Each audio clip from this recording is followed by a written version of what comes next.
Hello and welcome back to another Espresso Insiders YouTube video. Today we're taking a look at how coffee is decaffeinated.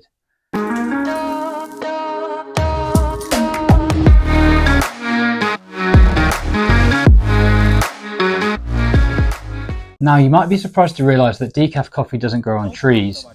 It actually goes through an extensive decaffeination process after it's been harvested as raw beans. The raw coffee beans are actually treated before they're roasted, and generally speaking that's done using a solution of chemicals to extract the caffeine from the coffee beans before they're then roasted, packaged up and sent to consumers. So in this video we're going to be taking a look at what decaf coffee is, why people drink it, and the four main methods used to extract the caffeine from the coffee beans themselves. Okay, let's dive into it. So what is decaf coffee and why do people drink it to start off? Well, first of all, decaf coffee is becoming more and more popular in recent years due to the health conscious nature of coffee drinkers worldwide. In the past, decaf coffee hasn't been quite as popular and it's actually been considered to be a lower grade than regular caffeinated coffee. And generally speaking, because it didn't have the same demand as regular caffeinated coffee for obvious reasons, it wasn't given the same love or real estate in terms of processing and farming that regular caffeinated coffee had. And so generally speaking, lower quality beans, less attention, and ultimately a lower quality product was produced when it came to decaf as opposed to regular caffeinated coffee. And this was a bit of a vicious downward spiral because then people weren't enjoying it quite as much. The taste didn't stack up to regular caffeinated coffee. And in general, people didn't really see the benefit because why would you have decaf coffee when you can have obviously regular caffeinated stuff that will wake you up in the morning? Now, I want to actually kind of spin this on its head as I'm actually a bit of an advocate for decaf coffee.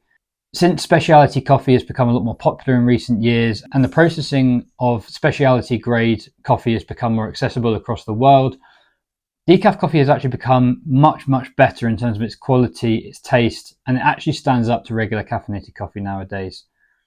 So with that being said, why would you actually want to drink decaf coffee? Well, contrary to popular belief, not everyone does well with caffeine. Some people prefer low acid coffees, and actually coffee anxiety has become a bit more of a thing in recent years. It's something that probably a lot of people actually suffered with back in the day before people became more health conscious, but probably didn't even realize they were experiencing the symptoms. So with that being said, decaf coffee has become more popular for health reasons. Obviously lowering your caffeine intake generally helps to reduce your instances of insomnia, coffee anxiety and bowel problems effectively. But what I can say is I really like decaf coffee. I think it's a great tool. If you enjoy the taste of coffee, but don't want to experience the jitters or the anxiety or any of the other health issues that some people have when they drink excess caffeine, but still want to enjoy some of the health benefits from regular coffee, then decaf is obviously the way to go. With that being said, let's dive into the four main ways that coffee beans are treated before they're roasted to remove the caffeine from them. So let's start with the most popular method of removing caffeine from coffee, which is the direct solvent method. Now, as you might expect, we need to actually treat the coffee beans in quite a specific way to remove the caffeine molecules from them and leave you with great tasting decaf coffee beans. When that's done, they can be roasted, packed up, shipped and processed, and then sent on to the end consumer. So how does the direct solvent method of decaffeination work? Well, effectively, the raw coffee beans are submerged in a chemical solution and generally contain either ethyl acetate or methanol chloride, but both of them actually do the same job when it comes to removing the caffeine from the coffee beans. This is actually probably one of the reasons why decaf coffee sometimes gets a bad rap, because people associate the chemicals that are used to strip out the caffeine from the coffee beans with health concerns or, issues like that. But the reality is none of this chemical solution is left on the coffee beans when you're drinking them. So it's kind of an unfounded claim really that's just basically given decaf coffee a bad rap.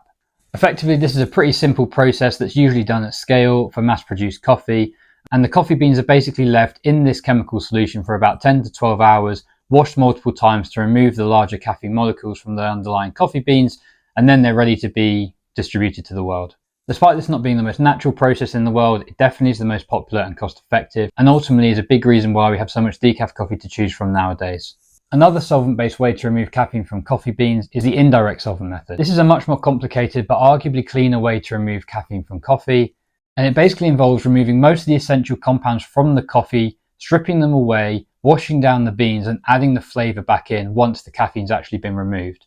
Now obviously this is quite a multi-step complicated process, so it's quite cost and time intensive, so therefore it's used in relatively smaller batches compared to the direct solvent method. The coffee beans are softened and boiled up vigorously and then added to a solution that contains methyl chloride, which is effectively the same chemical that's used for the direct solvent method.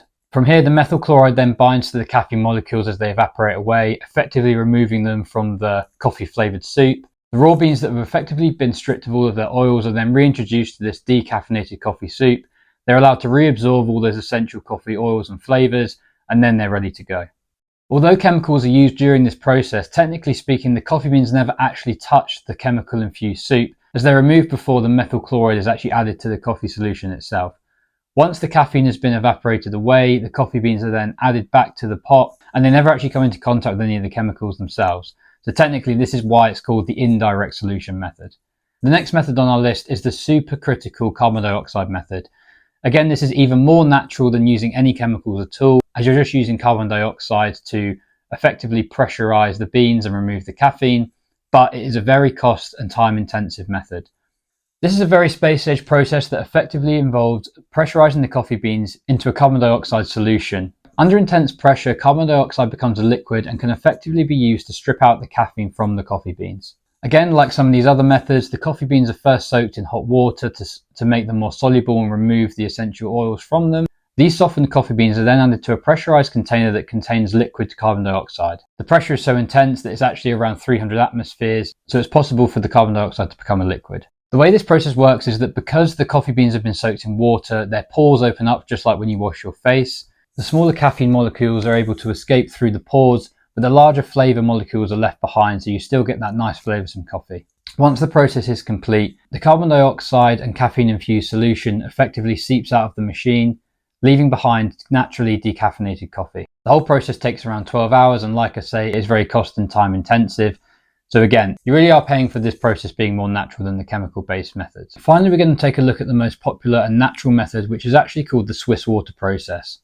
This is the most straightforward but time-intensive method of decaffeinating coffee, as you're effectively just using hot water to remove caffeine from the coffee beans. Green coffee beans are soaked in hot purified water and are effectively just left to hang out before the coffee-infused soup is passed through a charcoal filter, which basically catches the caffeine molecules on their way through.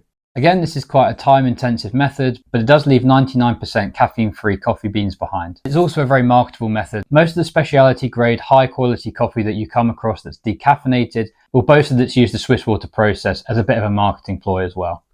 So there you have it. Those are the 4 most popular methods of decaffeinating coffee. I'll leave a brief summary table up on the screen here so you can have a look at the main benefits and disadvantages of each method and pick which one you want to look out for when you're next buying decaf coffee for yourself. So let me know your thoughts in the comments below. Do you like decaf coffee? Which of these processes do you prefer?